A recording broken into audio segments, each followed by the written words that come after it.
What if I told you that your emotional numbness isn't a personality problem? It's a physical mechanism your body is running without your permission. I know that sounds completely backward. We're taught that not feeling things is a mindset issue, something to fix with journaling or just sitting with it. But stick with me, because a 2010 study using an over-the-counter painkiller accidentally revealed something that rewrites why some of us can't feel anything. Think about the last time someone asked you what you were feeling, and you drew a complete blank. Not resistance, not avoidance, just nothing there to find. Maybe it was after an argument. Maybe it was in therapy. Someone is looking at you, waiting for an emotion, and you're scanning internally and coming up empty. Then the second thought follows right behind it. What's wrong with me? Here's the thing. That question assumes the problem is psychological, that you're blocked or repressed or not trying. But what if the problem isn't in your psychology at all? What if it's in your wiring? Let me show you what I mean. In 2010, researchers at the University of Kentucky did something strange. 62 participants. Half took the generic Tylenol daily for 3 weeks. Half took a placebo. Neither group knew which. 3 weeks in, the Tylenol group reported measurably fewer hurt feelings. And when researchers put them in a brain scanner and had them relive social rejection, the dorsal anterior cingulate cortex and the anterior insula, the exact regions that fire during physical pain, significantly quieter. The study was Duval et al. 2010, published in Psychological Science. It's real, and the implication is bigger than the study itself. If a cheap painkiller can dim emotional pain on purpose, then emotional numbness has a physical address in the brain. It's not a metaphor, it's a mechanism. Now, I want to pause here because this is where most people check out. They hear brain regions and file it as science trivia. It's not. What comes next reframes what numbness actually is. And if you've ever been called cold, distant, or disconnected, you need to hear this. Here's where it gets really interesting. Researchers studying PTSD and emotional blunting, including work from Aaron Kearney and Sonia Bishop's threat detection studies, found something almost backward. People who reported feeling emotionally numb often showed heightened amygdala reactivity to threat cues. Their brains detected danger faster than those of people who normally feel everything. The alarm still works. It's still screaming. It just never reaches conscious awareness. Which means someone who tells you, "I don't feel anything," might, underneath that, be running a constant background threat scan they can't hear. They're not blank. They're hypervigilant, behind soundproof glass. That reframes the whole thing. Numbness might not be an absence of feeling. It might be a very loud alarm that got disconnected from the speaker. This principle shows up everywhere once you start looking for it. There's a related condition called alexithymia, literally, no words for emotion, coined by psychiatrist Peter Sifnios in 1973. It affects roughly 1 in 10 people. For decades, researchers at the University of Toronto mapped this condition, and what they found is striking. It's not just that alexithymic people lack emotional vocabulary.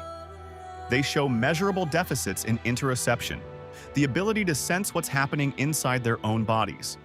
Brain imaging from Hugo Critchley's lab shows reduced insula activity when these individuals try to process emotion. The wiring that would tell them what they're feeling is genuinely underpowered. So if you've ever been told to just sit with your feelings and drawn a total blank, not resistance, not avoidance, just nothing there to find, this might be why. It was never a failure of effort. It was a wiring gap that nobody named. But here's where most people get stuck.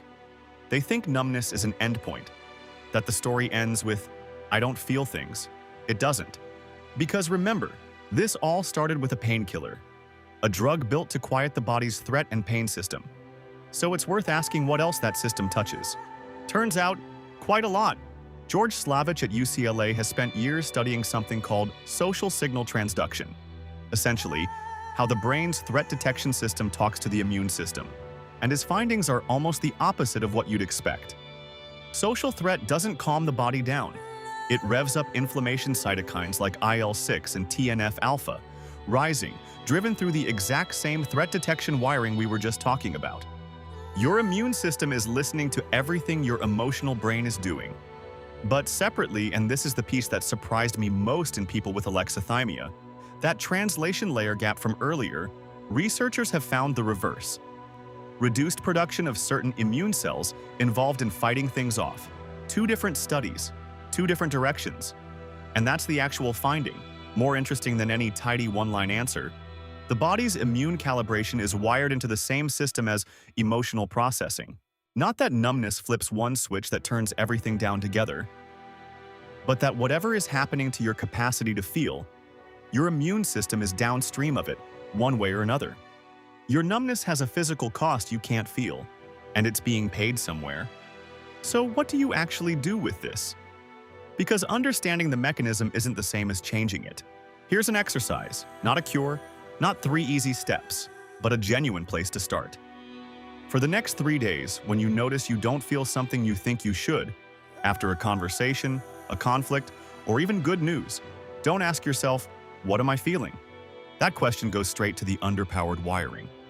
You'll draw a blank, then you'll blame yourself and the loop tightens. Ask a different question instead. What just happened in my body? Not emotions, sensations. Did your shoulders tighten? Did your stomach drop? Did your jaw clench? Did your breathing get shallow? Those physical signals are the same threat detection wiring we've been talking about, the ACC, the insula doing their job. The alarm did go off, you just couldn't hear the speaker. Write down the sensations, not the feelings, the sensations. 1 sentence per event. Shoulders tight, stomach ache, chest heavy, 3 days, that's it. What you're doing isn't fixing the wiring. You're learning to read the signal before it gets translated or fails to get translated into emotion. And for many people with this wiring, that back door becomes the only door that actually opens. This whole thing started with a painkiller sitting in your bathroom cabinet. And what that 2010 study accidentally proved is that emotional numbness isn't a mood or a mindset or a personality trait you either have or don't. It has a physical substrate, wiring that can be measured, studied, and apparently nudged by something as ordinary as acetaminophen. And that wiring doesn't stop at your emotions. It reaches all the way into your immune system, quietly calibrating things you never consented to. You were never just not feeling it. Something in you decided feeling it wasn't safe, and it's been running that decision ever since in systems you never chose and can't consciously access. This isn't a character flaw. It's how your brain is wired, and now you know what to call it. If this landed for you, subscribe and share with someone who needs to hear it.